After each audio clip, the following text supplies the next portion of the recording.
Amis, frères et sœurs, voilà, et ce matin, nous voulons avant toute chose bénir le Seigneur. Nous voulons dire que le nom du Seigneur soit béni, parce qu'il nous permet encore, malgré nos éloignements avec ce confinement, de pouvoir encore ouvrir la bonne parole du Seigneur. J'aimerais vraiment d'abord avoir une pensée pour tous ceux qui sont fatigués, malades, quelle que soit leur maladie, pour tous ceux aussi qui sont un peu dans l'hyperactivité. Nous avons raison de prier les uns pour les autres. Je crois que dans ces temps, la prière est vraiment la force aussi que Dieu nous a donnée. Alors, bien évidemment, ce matin, nous voulons ouvrir la parole de Dieu parce que nous croyons que cette bonne parole du Seigneur a encore quelque chose de fondamental à nous dire. Et là, mon sujet ce matin, si on pouvait donner un titre à la prédication, ce serait celui-ci, le silence béni. Vous avez certainement remarqué que dans ces temps de confinement, il y a moins de bruit, il y a aussi moins de pollution, il y a moins d'éclats de voix, et toutes sortes de choses semblables. Pourquoi? Parce que chacun est confiné dans sa maison, voilà, du moins pour la plupart. Mais je ne voudrais pas parler simplement de ces décibels qui sont un peu moins nombreux, mais surtout de parler de ce Dieu qui veut nous rencontrer et qui attend de nous un silence, mais un silence particulier. J'aimerais avec vous lire dans le livre de Job au chapitre 29 et à partir du verset 21. Voilà, nous savons quelle épreuve Job a connue dans sa vie, puisqu'il a perdu ses enfants, il a perdu ses biens, il a perdu pratiquement tout, si ce n'est son épouse, et son épouse même abandonnera pour un temps cette confiance en Dieu, en lui disant « maudit Dieu et meurs ». Donc il avait pratiquement tout perdu, sauf cette communion avec Dieu qu'il va garder et qui va finalement être même transformée au cours de cette épreuve. Je crois qu'aucune chose qui arrive dans cette société ne doit nous déstabiliser complètement. Notre Dieu est un Dieu qui règne. Alors j'aimerais lire ce texte dans Job chapitre 29. C'est Job qui parle de lui-même, et il dit ceci. On m'écoutait et l'on restait dans l'attente, on restait dans le silence, on gardait le silence devant mes conseils. Après mes discours, nul ne répliquait, et ma parole était pour tous une bienfaisante rosée. Je relis ce texte, une partie de ce texte. On gardait le silence devant mes conseils. Après mes discours, nul ne répliquait, et ma parole était pour tous une bienfaisante rosée.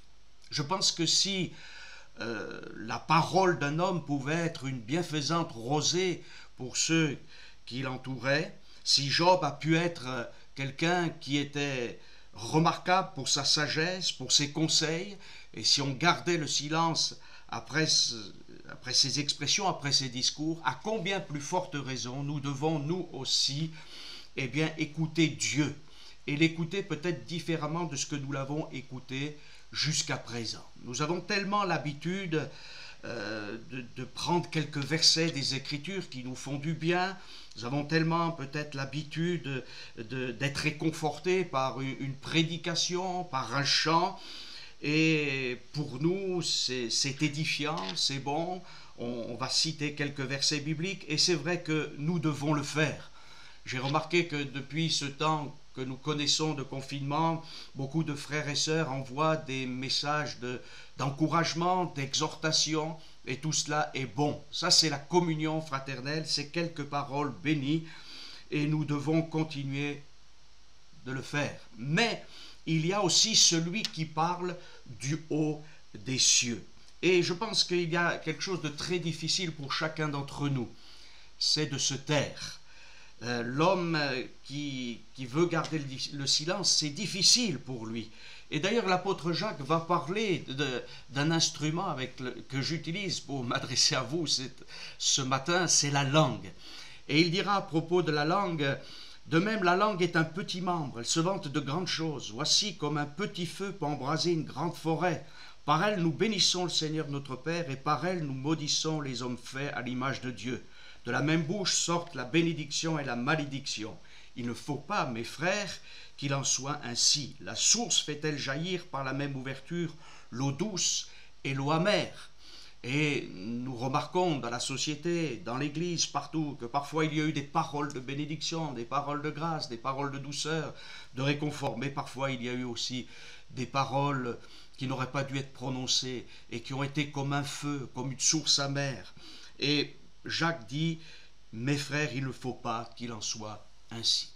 Je pense que nous sommes très souvent prompts à parler, à nous exprimer. Et surtout dans les temps de difficulté, on a beaucoup de choses à dire, on parle de ses douleurs, on parle de ses souffrances, c'est tout à fait légitime. Mais ce matin, j'aimerais que nous puissions regarder un petit peu dans les Écritures les temps de silence que Dieu désire pour nous afin qu'il puisse nous parler. Je ne sais pas si vous avez remarqué, mais lorsque nous envisageons de prier, lorsque nous parlons des moments de prière, nous évoquons très souvent les sujets de prière, les requêtes de prière. Et nous venons vers Dieu en lui disant, Seigneur, tu sais, comme si d'ailleurs le Seigneur ne savait pas, et nous présentons tous nos besoins à Dieu. Et c'est vrai que Dieu nous le demande. Il nous dit, approchons-nous du trône de la grâce afin d'être secourus dans nos besoins. Ça, c'est un aspect de la prière, être secouru dans nos besoins. Et puis, il y a la prière d'intercession, de supplication, non pas pour nous-mêmes, mais pour ce monde, pour nos familles, pour tous ceux qui nous entourent, que nous connaissons plus ou moins, ou que nous connaissons dans l'intimité. Donc, nous prions pour les autres. Et l'Écriture nous demande d'être comme des hommes, des femmes qui se tiennent à la brèche en faveur du pays. Et j'aimerais que nous puissions, c'est vrai, continuer à prier pour notre pays, à prier pour tous les pays de cette planète qui ont tellement besoin de la grâce de Dieu dans ce temps de pandémie, afin que Dieu puisse se révéler, puisse agir encore dans les cœurs et dans les consciences. Nous devons prier pour que Dieu se manifeste et se glorifie et que nos contemporains soient touchés par le message de l'Évangile. Constatons que dans la presse, un petit peu partout, l'Évangile est dénoncé comme presque quelque chose de mauvais, mais nous voulons persévérer parce que nous savons que Dieu sait ce qu'il fait et il arrive toujours à son but. Garder le silence, c'est quelque chose d'important. Non pas garder le silence n'importe comment, mais en recevant toute la parole de Dieu et en se laissant conduire par le Saint-Esprit. Jésus a dit, je ne vous laisserai pas orphelins, mais je vous enverrai en quelque sorte un autre moi-même, il vous conduira dans toute la vérité. Alors nous bénissons le Seigneur pour la personne bénie du Saint-Esprit, pour le sacrifice suprême de Jésus-Christ également, parce que si nous pouvons louer et adorer le Seigneur encore ce matin, c'est grâce à son œuvre, à son amour et à sa grâce. Alors, bien sûr, parler du silence, nous devons réfuter certaines attitudes. Vous savez qu'il y a des hommes, des femmes qui se placent dans des endroits très isolés et qui font vœu de ne plus parler, de ne plus s'exprimer. Ils recherchent un silence intérieur et pendant des années, ils vivent donc cloîtrés dans des endroits et pour beaucoup, ils pensent servir Dieu. Mais nous mettons de côté cette pensée pseudo-mystique qui ne vient que d'une religion qui a perdu les repères bibliques. Rien dans l'Écriture ne nous invite à nous retirer d'une manière permanente dans un mutisme pour soi-disant servir Dieu. Non, il n'est pas question de ce silence. Et c'est pour ça que j'ai introduit cette prédication, le silence béni. Parce qu'il y a des silences qui sont des silences d'angoisse, il y a des silences qui sont des pauses, et il y a des silences qui ne sont pas de bons silences. On pourrait voir plusieurs aspects au silence. Il y a le silence qui est imposé, qui peut nous être imposé, et parce qu'on ne veut pas que nous exprimions un peu comme un animal qui serait muselé. Et nous savons qu'au cours des siècles, on a parfois empêché des gens de s'exprimer. Et encore aujourd'hui, l'expression n'est pas toujours ce qu'elle devrait être dans beaucoup de pays, par beaucoup de moyens. Et c'est évident que on désire que certaines personnes ne s'expriment pas, alors on les réduit au silence par la persécution, par toutes sortes de moyens, par toutes sortes de pressions. Non, ce n'est pas de ce silence-là que j'aimerais parler ce matin. Ce n'est pas non plus de ce silence qui vient d'un événement de détresse, d'un événement douloureux qui nous bloque dans notre expression. Non, ce n'est pas non plus ce silence. Ce n'est pas non plus le silence souhaité par ceux qui sont fatigués ou malades simplement. Ils ne veulent plus entendre de bruit, ils veulent se reposer. Tout à fait légitime quand on est donc dans un temps d'épuisement physique. Et cela, c'est évident. Mais il y a aussi ce silence qui est un faux silence, parce que il n'y a pas de bruit autour de moi, mais finalement je ne fais pas silence en mon cœur, parce que je laisse mes pensées aller ici et là, et finalement, même s'il y a le silence dans la pièce, il y a le silence dans mon entourage, mon âme est agitée, peut y avoir la tempête, il peut y avoir l'angoisse, la détresse, et je ne suis pas dans ce silence de paix, dans ce silence de grâce, de bonté et de fidélité que seul Dieu peut accorder. Parce qu'il y a des temps magnifiques que nous pouvons vivre avec Dieu, où nous nous taisons, mais où nous ressentons sa présence. Et c'est à ce moment-là que Dieu pourra parler. Je reviens sur la prière, auquel je faisais allusion tout à l'heure. Nous parlons très souvent, et pendant parfois peut-être un quart d'heure, une demi-heure, 3/4 d'heure, voire 1 heure de prière, on peut parler. Avons-nous laissé du temps à Dieu pour nous parler dans le silence, pour nous concentrer sur sa personne, pour nous concentrer sur ce qu'il nous a déjà dit? C'est de ce silence dont nous avons besoin. Et le Seigneur veut que nous puissions non pas avoir un silence monacal, un silence d'angoisse, un silence pour le repos simplement de notre corps, mais un silence désiré pour que Dieu puisse s'exprimer et parler à notre cœur.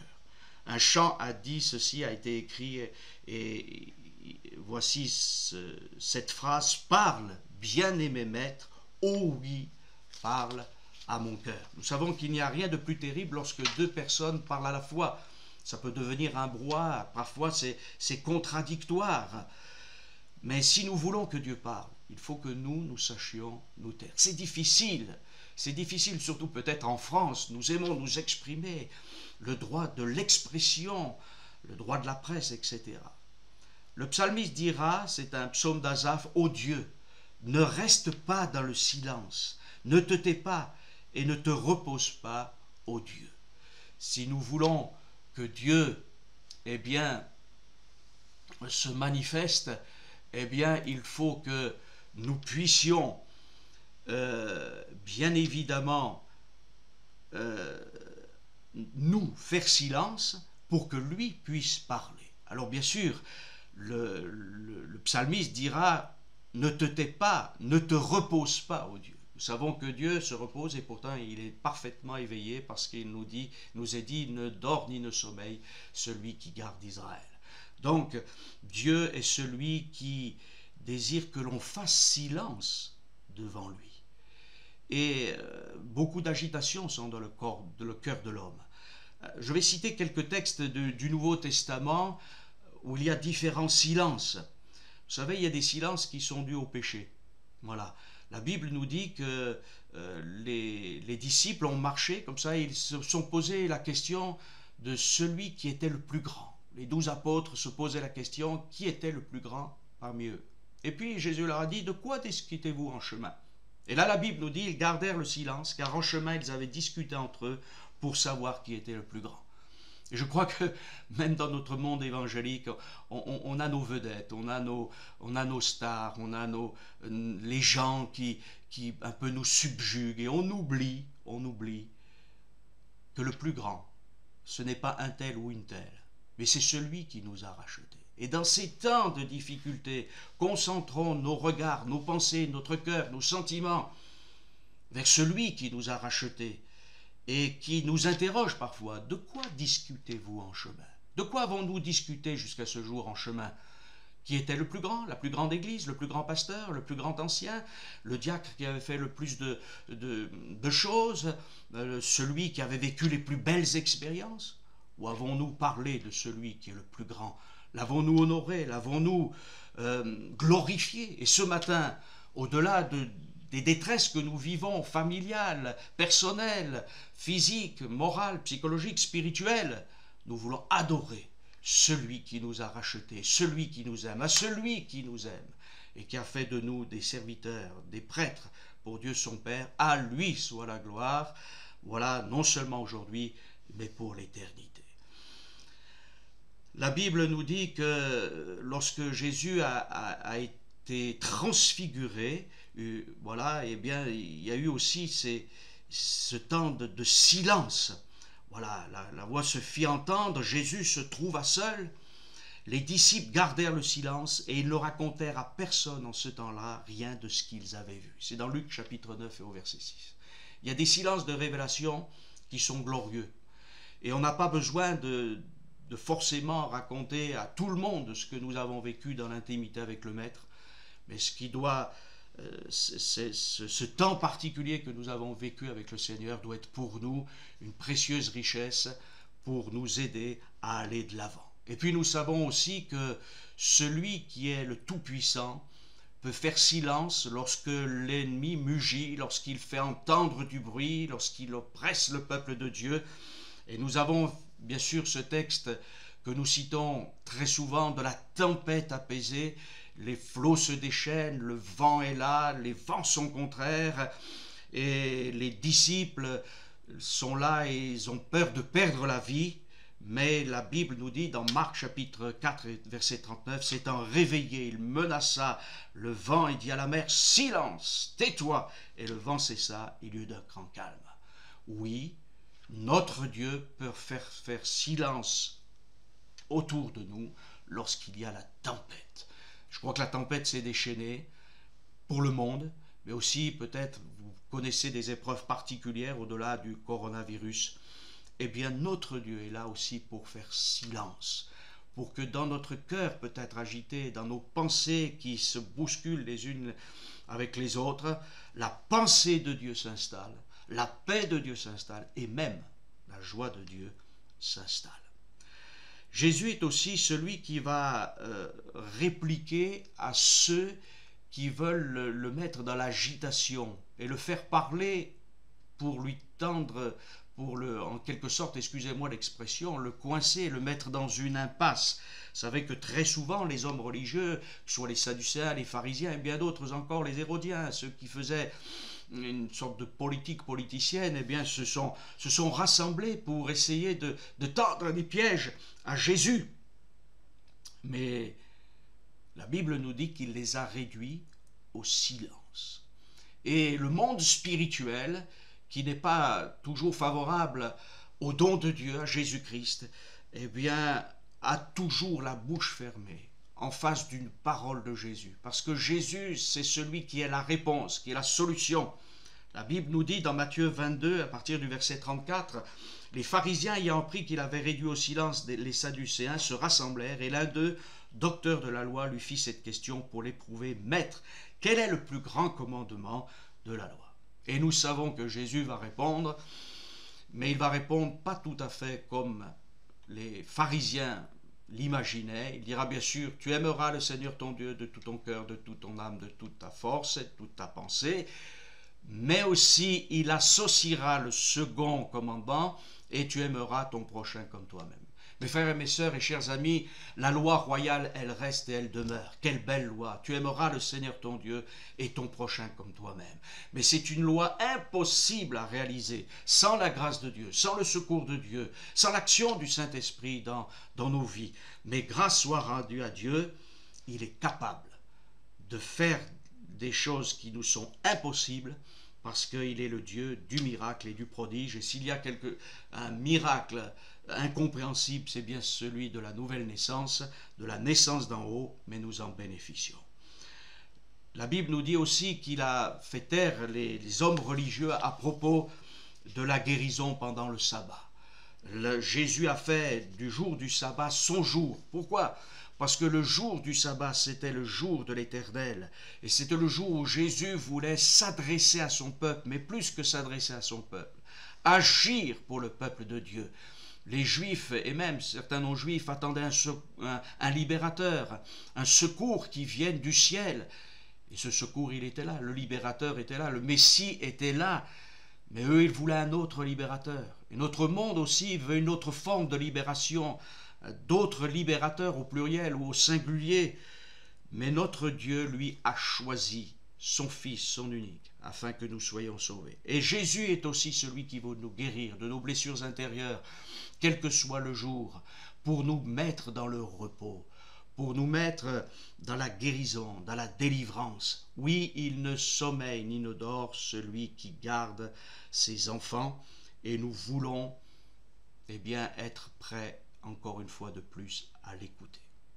Alors, le silence, bien sûr, le silence temporaire, non pas un silence qui durerait au point que nous resterions dans le mutisme, le silence est important. Se tenir devant Dieu, et puis penser à lui, mais lui laisser l'expression. Vous savez que les disciples d'Emmaüs étaient agités, ils avaient entendu certaines nouvelles, à savoir que il semblait que Jésus était ressuscité, il y avait une grande discussion entre eux, et puis Jésus a fait route avec eux. Et qu'a fait le Seigneur? À un moment donné, ces gens, ils lui ont laissé l'expression, l'ont laissé parler, et ils l'ont même laissé agir.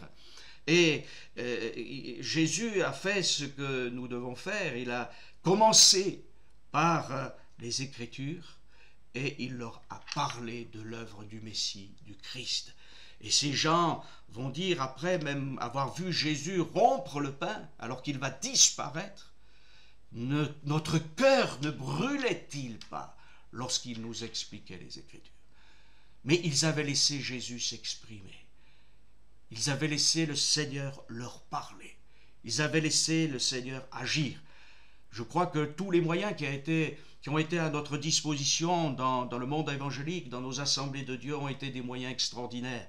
Mais il ne faudrait pas que tous ces moyens que nous utilisons nous fassent oublier que celui qui parle du haut des cieux, sa parole est vivante, elle est créatrice, non seulement pour ce monde que nous voyons, mais elle est créatrice pour le monde à venir, à savoir que des hommes, des femmes vont encore pouvoir passer, nous le croyons, des ténèbres à la lumière, de la puissance de Satan à Dieu, de la mort à la vie. Et celui qui fait ces choses, c'est notre Dieu. L'Église est au service de Dieu, et non pas Dieu au service de l'Église. Parfois, peut-être les choses ont été inversées.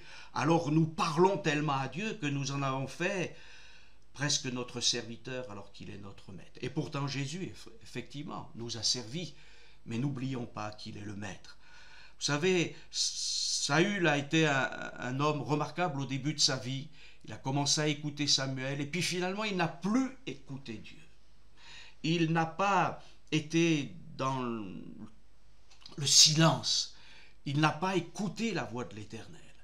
Et parce qu'il n'a pas écouté la voix de l'Éternel, parce qu'il n'a pas su se taire, parce qu'il a poursuivi ses pensées, parce que son modèle était comme le modèle des nations étrangères en ce qui concerne la royauté, alors il a mal fini sur un champ de bataille. Et au lieu de consulter Dieu de la manière normale par rapport à ce qu'il se faisait à l'époque, il a voulu consulter l'avenir, savoir l'avenir par les moyens donc que Dieu condamnait, par le spiritisme. Et bien évidemment, quelqu'un me dira, mais nous n'en sommes pas là. Peut-être pas nous les croyants, je l'espère du moins, mais notre monde en est là. Il a mis de côté le Seigneur, et par toutes sortes de pratiques spirituelles, cherche à connaître l'avenir, cherche à s'orienter, et beaucoup croient aux forces de l'esprit, mais pas aux forces de l'esprit de Dieu.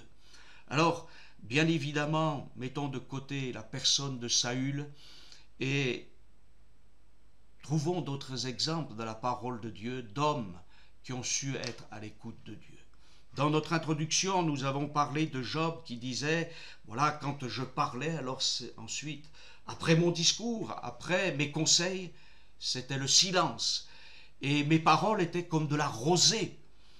Mais si les paroles d'un homme peuvent apporter du réconfort, être comme un rafraîchissement, à combien plus forte raison la parole de notre Dieu. Lorsque le Saint-Esprit est venu sur l'Église, eh bien, Pierre expliquera que ce sont des temps de rafraîchissement. Nos églises, le monde évangélique en général a besoin d'un temps de rafraîchissement. Non pas d'attendre que l'épreuve passe et puis que nous puissions recommencer comme avant. Donc que nous puissions recommencer différemment, bien différemment. Job a beaucoup parlé. Si nous regardons le livre de Job, nous apercevons en effet que si nous voyons tous les chapitres, et ils sont fort nombreux, le discours de Job et le discours de ses amis prend beaucoup de chapitres. Et finalement, les paroles de Dieu lui-même sont beaucoup moins nombreuses.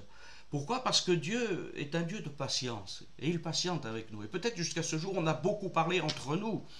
Les amis de Job vont parler à Job, Job va répondre à ses amis, il va y avoir un dernier intervenant avec la personne d'Éliou, et puis voilà, ils ont discouru jusqu'au moment où Dieu va parler.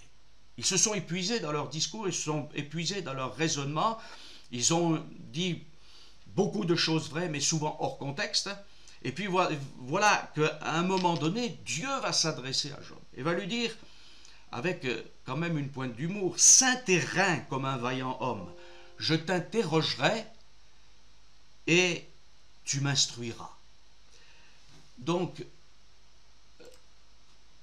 nous voyons que Job se prenait pour un vaillant homme, et pour un guerrier, pour quelqu'un qui avait la vérité, il avait la connaissance, mais Dieu lui dira « Je t'interrogerai et tu m'instruiras. » C'est comme si un très grand professeur prenait un enfant qui ne sait pas encore lire et qui puisse lui dire « Eh bien maintenant, je vais t'interroger et tu m'instruiras. » Mais c'est même encore pire que ça. Notre Dieu connaît tout, il sait tout, il peut tout. Et nous savons, donc Job dira « Saint terrain », Dieu dira à Job « Saint terrain comme un vaillant homme, je t'interrogerai et tu m'instruiras. » Voilà, parfois nous pensons être de vaillants hommes avec de la puissance, avec des capacités. Mais la Bible nous dit que nos capacités viennent de Dieu. Voilà, nos forces doivent être continuellement renouvelées par la puissance de Dieu, par l'action de la parole de Dieu en nous. Il faut être logique. Si nous voulons garder le silence, c'est pour que Dieu parle, mais pas simplement pour que Dieu s'exprime, mais c'est pour que nos vies soient transformées. Et Job dira, j'ai parlé de beaucoup de choses sans comprendre. Voilà, mon oreille avait entendu parler de toi, mais maintenant mon œil te voit. Et je crois que parfois nous avons entendu des choses sur Dieu. Mais il nous faut à nouveau rester dans la communion avec Dieu, non pas simplement entendre sa voix, mais l'écouter pour obéir. Ce qu'il faut que nous sachions, c'est que dans les Écritures, quand il est question d'écouter, bien évidemment, c'est pour obéir. Ça ne sert à rien que quelqu'un s'exprime si nous faisons la sourde oreille, si on ne se remet pas en question, si on conteste, si on a décidé de ne pas obéir ou de ne pas obtempérer. Et je crois que dans notre situation actuelle, on veut dire oui, je recite ce chant, « Parle, bien-aimé maître, oui, parle à mon cœur, afin que ma vie soit changée et qu'elle soit transformée. » Il y a aussi Daniel, parce qu'il y a des silences qui sont des silences qui peuvent peut-être nous inquiéter. Nous avons commencé à prier, nous avons commencé à intercéder, et il semble que Dieu ne répond pas. Mais nous savons dans le livre de Daniel que Daniel a commencé à prier et à un moment donné, Dieu va se révéler à lui et va lui dire ceci, voilà dans Daniel 10, « Et voici une main me toucha et secoua mes genoux et mes mains. Puis il me dit, Daniel, homme bien-aimé, sois attentif aux paroles que je vais te dire et tiens-toi debout à la place où tu es, car je suis maintenant envoyé vers toi. Lorsqu'il m'eut ainsi parlé, je me tins debout et tremblant. Il me dit, Daniel, ne crains point, car dès le premier jour où tu as eu à cœur de comprendre et de t'humilier devant ton Dieu, tes paroles ont été entendues, et c'est à cause de tes paroles que je viens. » Donc Daniel a prié et il y avait comme un silence de Dieu qui pouvait paraître angoissant, mais il est resté à l'écoute. Et parce qu'il est resté à l'écoute, alors l'ange lui a parlé. Je crois qu'il nous faut vraiment faire confiance à notre Dieu. Nous sommes dans des temps difficiles et c'est peut-être même difficile de nous exprimer, d'exprimer tout ce qu'il y a au plus profond de notre cœur, de notre âme. Et j'imagine que vous qui êtes chez vous, vous avez toutes sortes de soucis, de tracas pour le quotidien, voilà, vous êtes là avec vos soucis et nos soucis ne disparaissent pas, mais Jésus a dit à chaque jour suffit sa peine. Voilà, et nous voulons nous reposer sur lui. Voilà, déchargeons-nous sur lui de tous nos soucis, car lui-même prend soin de nous. La Bible nous dit dans Exode 14, alors que les enfants d'Israël sont en face de la mer Rouge, l'Éternel combattra pour vous et vous gardez le silence. Je crois qu'il y a un silence aussi qui est le silence de la foi. Il n'y a rien qui se passe. Il n'y a peut-être pas de réponse immédiate de Dieu. Il n'y a peut-être pas d'intervention directe de Dieu pour l'instant. Mais Dieu est au contrôle. Dieu sait tout. Dieu connaît tout. Alors, gardons le silence. Notre Dieu combat pour nous. Et il imposera, comme il est dit dans le psaume 8 au verset 2, il imposera le silence à l'ennemi et au vindicatif. Alors l'Éternel est là, et l'Éternel nous dit ceci, c'est Habakkuk chapitre 2 verset 20, l'Éternel est dans son saint temple, que toute la terre fasse silence devant lui. Vous voyez, son saint temple. On n'est pas dans un monde de sainteté, de pureté, mais Dieu est dans son saint temple. Et l'invitation pour le monde entier, c'est que la terre fasse silence devant lui. Mais ce n'est pas le cas de notre société. Ça n'a jamais été le cas de la société en général, mais des hommes, des femmes, eux sont capables de faire silence devant lui parce qu'il est saint, parce qu'il est grand, il est puissant, mais il est aussi compatissant, il est riche en bonté et en fidélité. Zacharie chapitre 2 verset 13 nous dira ceci, que toute chair fasse silence devant l'Éternel, car il s'est réveillé de sa demeure sainte. Donc on a toujours cette notion de sainteté, de demeure. Dieu demeure, et bien sûr il est dans sa demeure, mais il demeure aussi. Et il nous dit, il s'est réveillé. Non, Dieu ne sommeille pas. Mais le mot réveillé, ça veut dire qu'il s'est levé, qu'il intervient. Souvenez-vous du temps où Étienne va mourir sous les pierres de ses persécuteurs.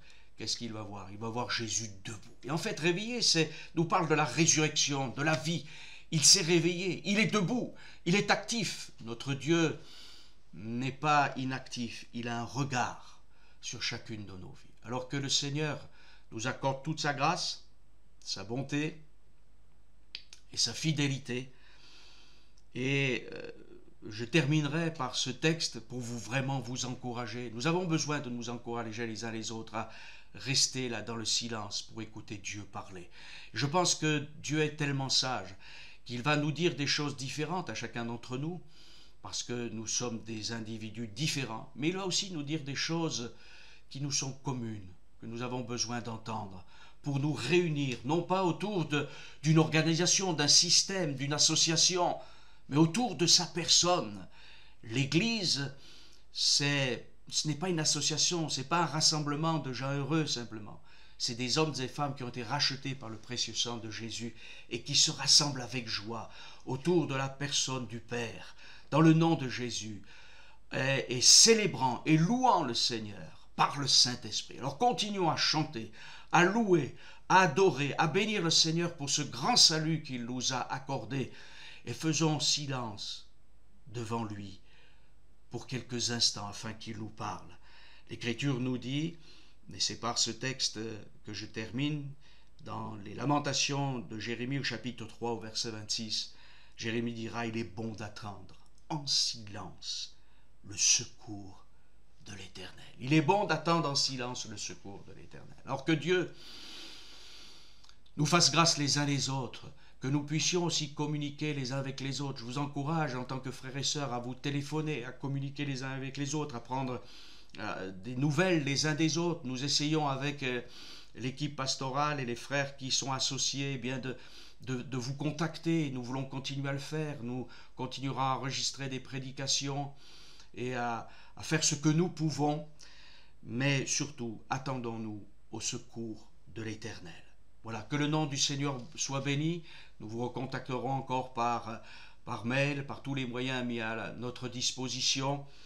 Et voilà, la phrase de conclusion, c'est celle-ci: que la grâce du Seigneur Jésus soit avec tous. Soyez bénis, mes frères et sœurs et amis, et bonne semaine sous le regard du Seigneur, à l'écoute du Seigneur, parce qu'il est bon et sa fidélité durera toujours. À très bientôt. Que Dieu vous bénisse.